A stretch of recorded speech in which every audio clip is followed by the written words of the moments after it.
Assalamualaikum warahmatullahi wabarakatuh. Bismillahirrahmanirrahim. Alhamdulillahirabbil alamin. La ilaha illallah wahdahu la syarikalah, lahul mulku wa lahul hamdu wa huwa ala kulli syai'in qadir. Asyhadu an la ilaha illallah wa asyhadu anna Muhammadan abduhu wa rasuluh. Gimana kabar, Pak? Liburan kemana, Pak? KMPI. Itu jawaban yang sangat indah.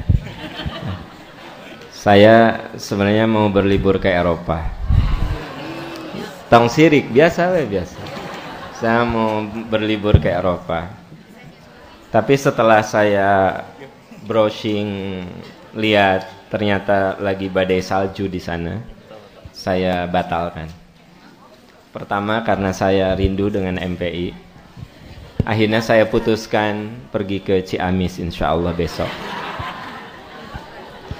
Jadi akhirnya saya putuskan tadinya ke Eropa saya batalkan, saya ubah ke Ciamis. Insyaallah berangkat besok.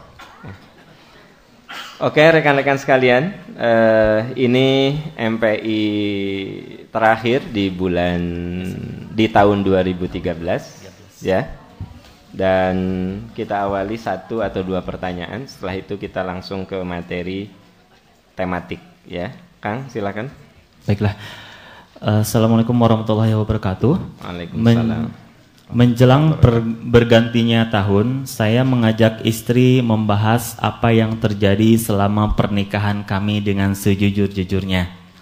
Saya berharap tahun depan ada warna baru dalam kehidupan pernikahan kami, namun saya benar-benar kaget tak berdaya. Ternyata kami sama-sama melakukan hal-hal yang benar-benar tidak kami sukai untuk membahagiakan pasangan kami.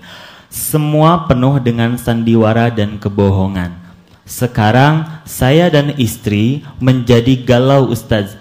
Apa yang sebaiknya kami lakukan? Apakah kami harus tetap bersandiwara seperti ini yang sejujur-jujurnya? Sejujurnya hati kami tersiksa, ataukah kami harus selesaikan pernikahan kami karena memang kami tidak ada kecocokan sama sekali? Mohon pencerahannya, Ustadz. Iya. Anda kira kalau saling jujur suami istri akan pasti baik?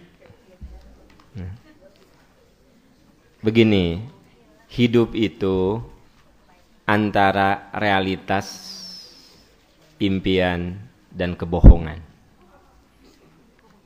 Dengar baik-baik. Hidup itu antara realitas, impian, dan kebohongan. Itu sebabnya ada saat bohong itu boleh. Kenapa? Mungkin untuk menjaga perasaan orang lain. Pak Am, ayo makan, saya yang masak loh Pak Am.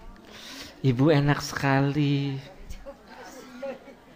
Aslinya sih liur saya teh. Coba kalau saya tidak bohong. Paham? Ayo Bu, hayang ongkek Bu.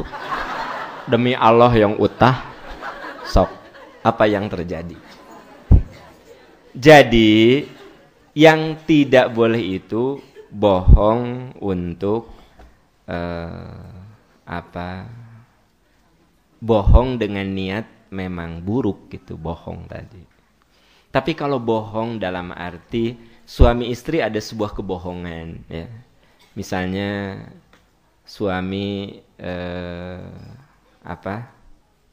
pulang kantor terus, ayah kok pulangnya malam? Ya ayah olahraga dulu. Nah ibu muji, ya ayah teh udah rajin olahraga mah beda, lebih seger. Padahal tambah kusut sebenarnya. Gitu. Nah maksud saya, suami istri itu bukan berarti tidak boleh ada sandiwara. Karena kalau suami istri benar-benar hitam putih, justru di situ akan terjadi, menurut saya sih, nggak adalah rumah tangga yang 100% dibangun dengan asli jujur, omong kosong nonsen tipu. Kalau 100%. Adalah 10% sebuah kebohongan itu ada gitu. Supaya terasa rumah tangga itu ada indahnya. Ya. Mama dari mana? Dari salon. Pantesan nih gelis ya. Sok. Padahal beda nak. Dah gitu-gitu kene. Ka salon teu ka salon sarua. Dah bawa anak gitu. Ada kebohongan nggak Bu? Tapi kan beda. Mama dari mana? Dari salon. Pantesan nih gelis. Ayah mah senang dah punya istri kayak mama. Rajin ke salon. Rajin rawat diri. Itu Bu, Pak. Ada sebuah kata-kata. Pantesan. Herang. Pantesan gelis. Padahal dah. Asa beda. Pergi ke salon gitu. Pulang gitu.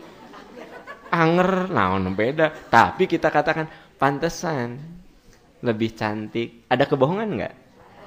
Jadi tidak ada sayang rumah tangga yang harmonis 100% jujur. Nggak ada. Itu saya bicara itu dulu. Tapi nista kalau rumah tangga bohongna 80%. Dusta na 80%, jujurna 10%. Eta mah mendingan cerai. Karena Anda membangun rumah tangga dengan kebohongan itu pasti rapuh. Tapi kalau kebohongan itu sebuah bumbu, it's okay, nggak apa-apa. Itu sebabnya Nabi membolehkan bohong kepada istri dalam arti positif. Ayah, ini teh bikin nasi goreng teh mama bukan pembantu. Pantesan ya Allah, mun si bibi nu bikin mah asa biasa-biasa, mama nu bikin mah enak tahu. Tapi ayah iya gosong, justru ayah mah resep gosong. Ayah mah resep gosong, ari mama. Oh gitu, ke si bibi suruh gosong we. Entong si bibi mah teu kudu gosong, biasa antep ku mamanena. Mun mamah gosong enak. Ada kebohongan enggak? Boro-boro resep dah nyarlap ka dieu teh. Gosong teh. Kan gitu. Sampai ieu teh makan teh nasi goreng apa naon itu. Tapi karena istri mengatakan, "Ayah, dah ini mama yang bikin, bukan si bibi." Gitu. Oh, ini mama yang bikin kan? Pantesan mah meni enak. Teteh cepat makan nih sama papa nih. Mama yang bikin nih. Cepat. Gitu. Ya kan? Anak sebelah kanan rada gitu langsung dicubit. Aku saya teh dicubit. Mama enak. Enak kan? Nyebut kieu, "Mama," langsung dicubit. Anak ngerti, oh ya. Ada kebohongan, tapi di situ rumah tangga menjadi indah karena ada bumbu kebohongan. Paham? Iya. Tapi dengar, jangan Anda anggap bahwa bohong itu modal utama rumah tangga. Aku bilang bumbu. Saya bilang bumbu, ya. Bukan jadi masakan utama. Makanya kalau rumah tangga dibangun 100% dengan kejujuran, menurut hemat saya sih bisa, tapi garing. Garing, tiis. Mah, tos di mana, Mah? Tos di salon. Oh, sarua wae gini kan. Oh. Di salon? Mendingan entong, Mama, sarua ada. Tadi hidung, enak hidung. Sok. Jujur tuh. Garing, bahkan merasa tidak dihargai. Ayah, yang bikin nasi goreng teh mama. Oh mama, enakan si bibi mah. Demi Allah, enakan si bibi. Sok. Kira-kira Bu, sebagai istri kumaha tah? Nah makanya saya katakan, rumah tangga itu boleh ada bohong. Tapi prosentasenya kecil sebagai bumbu. Tapi rumah tangga itu menjadi rapuh kalau 90% kebohongan, 10% kejujuran. Paham ya? Nah, jadi balik ke yang tadi. Sebenarnya Anda tidak bersandiwara, ya. Kalau sekadar untuk menyenangkan Anda ramah padahal sebenarnya kesel, ibadah. Ibu teh kesel ke suami teh, sebel gitu kan. Tapi begitu pulang, ibu wajah teh tersenyum aja, seperti tidak terjadi apa-apa. Apa kata Nabi? Tabassumuka li akhika shadaqah. Wajah ramahmu itu sedekah. Ibu-ibu teh kesel sama suami teh kan gitu. Ngomong pulang jam 7, datang jam 10. ditelepon pareum. Ya, HP na mati kan 7 HP na teh pareum kabeh. Kabeh kan 7 eta teh jiga tukang jika tukang HP, tukang pulsa 7 HP jika tukang pulsa. Kalah kabeh jabatan direktur 7 jika tukang pulsa ya gitu sama tukang rentenir. Nah, ya, ibu teh kesel, sebel. Tapi begitu suami pulang, ibu masih ramah. Ayah, mama mah khawatir, ayah teh bisa gimana. Sekarang kemarin juga kan di Bandung ada yang ditusuk apa, mama teh khawatir. Ayah, nanti mahnya kalau ayah terlambat pulang apa kasih tahu mama. Mama teh khawatir bisa ada apa-apa. Tapi ngomong ibu teh datar gitu. Kadieu sih. Surat seuri naon sih? Urang teh bisa sare maneh. Tah. Eta ya. Nah, kan coba. Padahal ibu kan supaya nggak bohong, ibu menunjukkan emosi. Ya. Aku mah nggak mau ada kebohongan dalam rumah tangga. Ayah di mana heula sih? Ngomong atau SMS ya, telepon kan. Kan ibu kesel, ibu keluarkan semuanya. Tidak ada kebohongan. Tidak ada kebohongan. Tapi kebayang nggak kalau rumah tangga tanpa kebohongan? Dengar, kebohongan boleh, tapi hanya bumbu, hanya ornamen, hanya aksesoris gitu.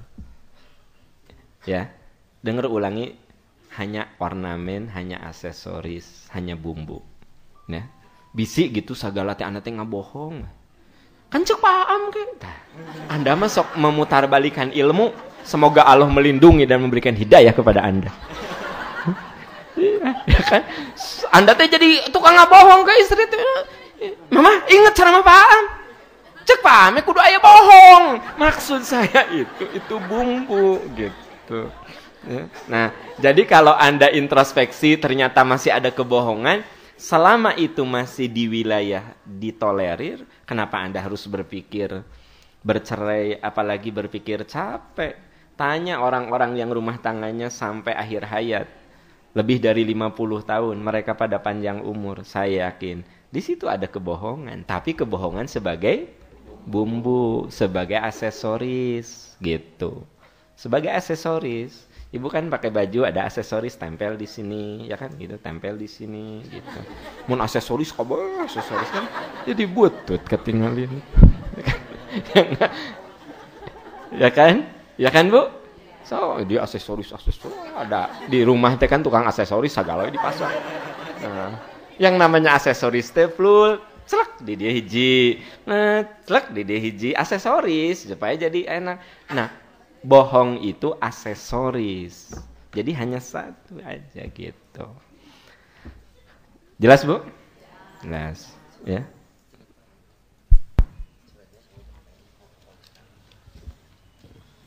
Oh ya, sesuai urutan aja dulu. Karunya atau nu antri di kamari. So. Baik Ustaz. Pertanyaan nomor kedua. Saya punya masalah dengan anak saya yang usianya sudah dewasa hampir 20 tahun. Ketika saya ajak bicara, dia selalu menjawab dengan bentakan. Kadang saya bingung. Saya harus bagaimana dan harus seperti apa memperlakukan anak saya itu. Mohon jawabannya karena kadang-kadang saya ribut dengan suami hanya karena masalah anak yang temperamen seperti itu. Bagaimana Ustaz? Iya, ini jawabannya panjang dan butuh rentang waktu. Tapi dengar, saya jawab ini bukan untuk penyelesaian ini. Tapi saya jawab untuk adik-adik saya yang hadir di sini, yang anaknya masih kecil-kecil. Karena kalau sudah 20 tahun gitu, itu bukan waktunya lagi untuk diubah, tinggal nunggu hidayah Allah. Karena dia udah bukan anak kecil lagi. Dengar, saya ingin bicara supaya ini tidak terulang, ya. Ini untuk adik-adik saya yang masih punya peluang punya anak atau masih anak-anaknya kecil, ya. Tapi bagi ibu-ibu yang sudah tidak mungkin punya anak lagi, semoga ini untuk cucunya. Kan gitu. Begini, anak itu temperamental, gak bisa sekaligus. Ujug-ujug usia 20 temperamental, itu enggak. Itu sebenarnya dari awal. Bahkan ketika dalam rahim. Ada sebuah buku yang ditulis oleh Profesor Eric Jensen, judulnya Human Development. Di situ saya baca begini, kalau ibu sedang hamil, ya, bapak, kalau istri kita sedang hamil, usahakan temperamen istri kita tidak naik, normal. Karena kalau istri kita sering temperamentalnya naik, itu orang kalau marah, kan di darahnya hormon adrenalinnya melewati ambang batas. Nah, si hormon adrenalin itu, kalau ibu lagi hamil, marah, si hormon adrenalin itu masuk lewat plasenta. Maka dengan pencitraan 4 dimensi, akan terlihat si bayi itu marah juga. Ibu marah nih, si bayi itu marah. Dia marah karena si hormon adrenalin itu masuk lewat plasenta. Kalau itu sering selama hamil itu sering gitu, itu yang kemudian nantinya anak menjadi temperamental gitu.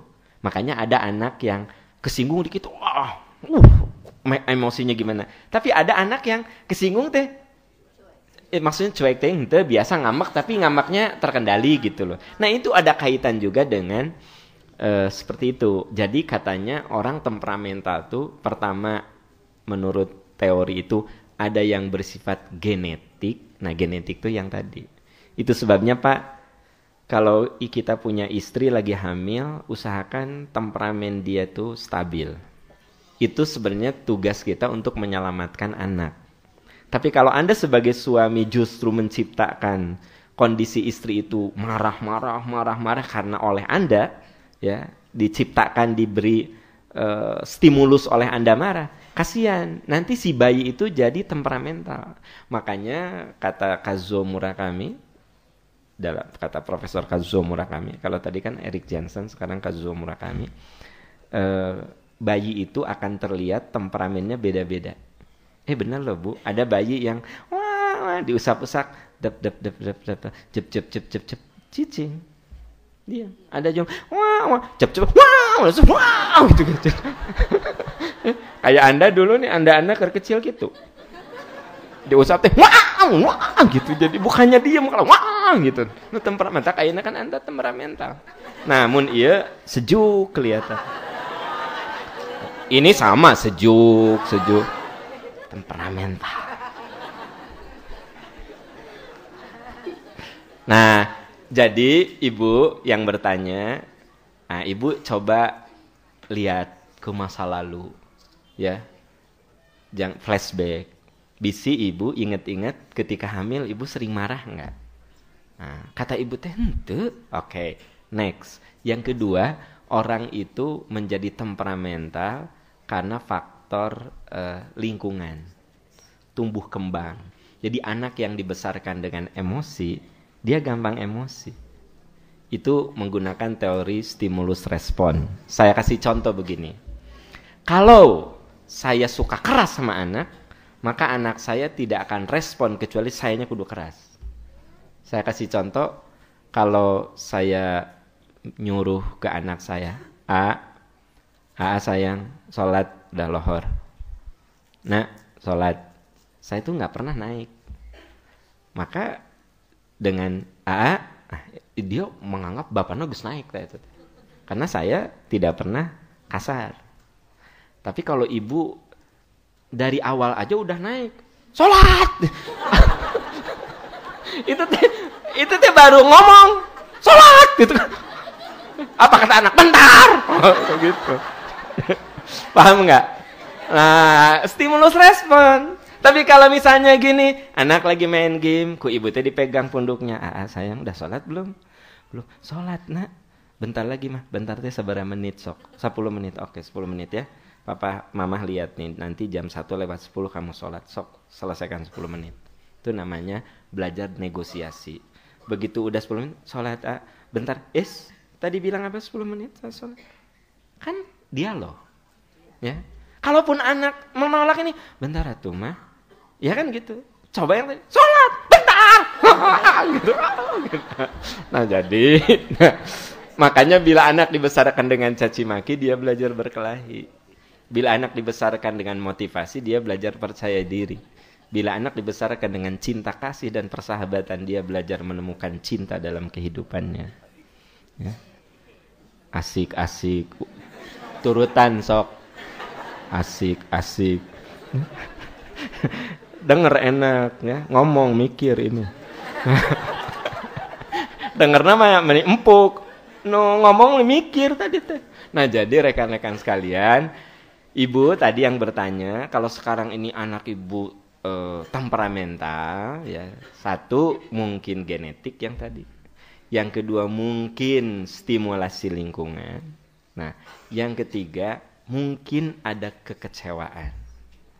Tapi ibu nggak tahu kekecewaannya bisa ke ibu, bisa ke suami ibu, bisa ke gurunya, bisa kemana. Dan biasanya kekecewaan itu dikeluarkan kepada siapapun yang memberikan stimulasi itu. Gitu. Jadi ada kekecewaan yang tersimpan. Nah, kalau boleh saya sarankan untuk ibu yang tadi, ibu konsul ya ke psikolog gitu supaya nanti dibedah. Ya. Karena tidak semua ustadz itu bisa menyelesaikan masalah. Gawe teh ka ustadz segala teh. Saya ada paham anak saya ya selalu bikin masalah aja di sekolah tuh. Anak ibu usia berapa? SMP paham. Saya tiap minggu dipanggil ke kepala sekolah. Malu saya. Paham gimana? Apa doanya? Doanya sama semuanya juga. Doanya sama. Justru saya sarankan ibu coba ngobrol sama psikolog. Nah, saya mah gitu. Saya ilmu terbatas. Emangnya saya kudu bisa selalu memberikan jawaban ke semua orang? Sorry. Nah, saya paling mengarahkan.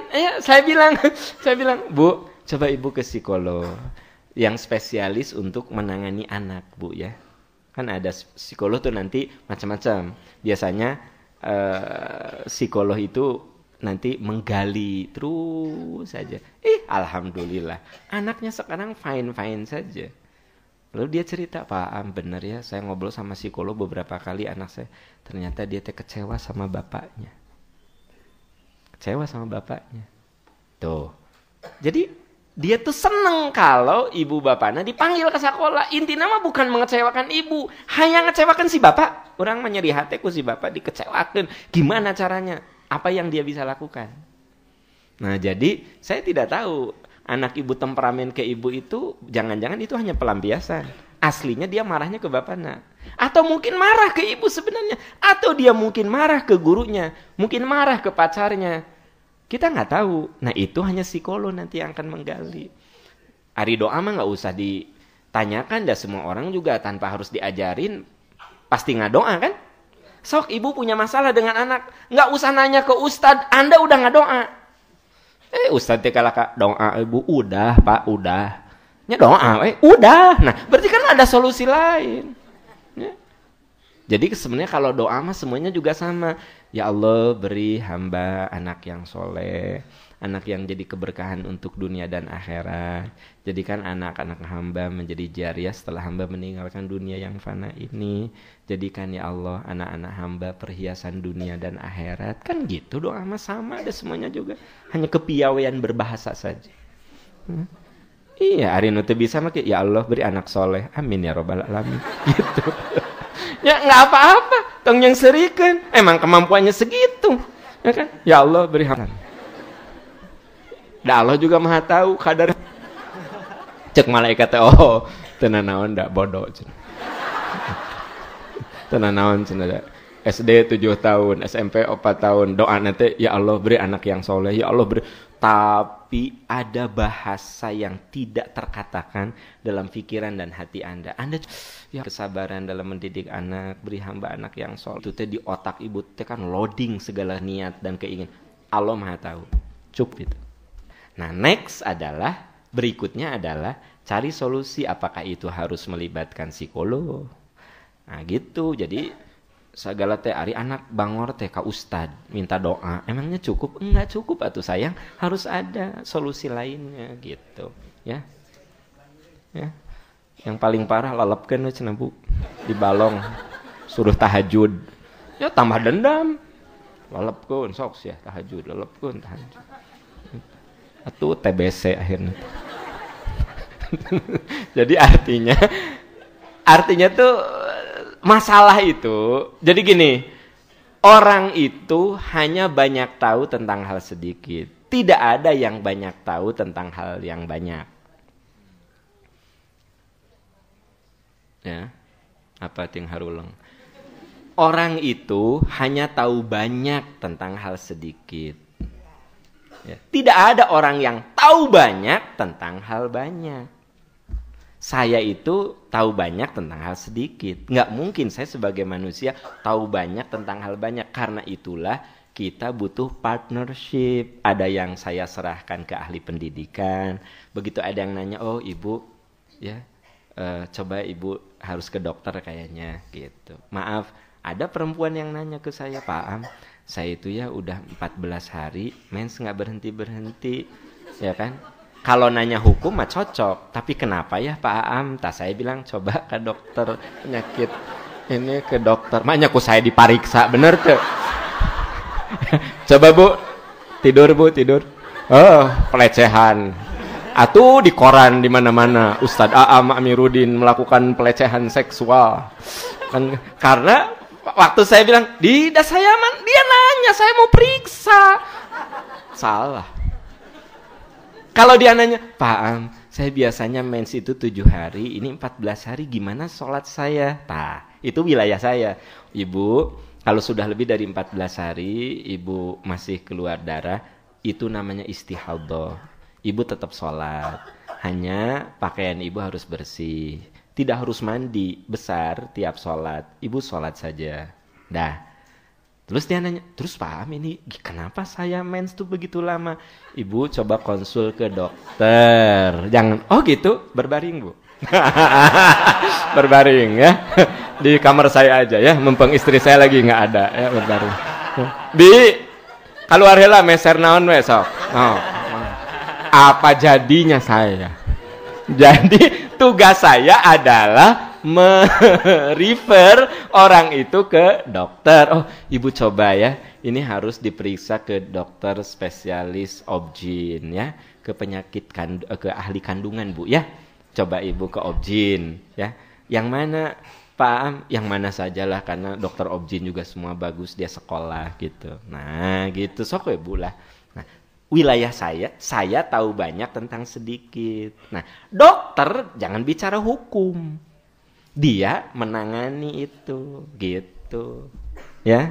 Nah, itu namanya manusia itu sebenarnya ilmunya terbatas. Makanya Allah berfirman, "Wa ma utitu minal ilmi illa qalila." Aku dan kamu tidak diberi ilmu kecuali sedikit saja.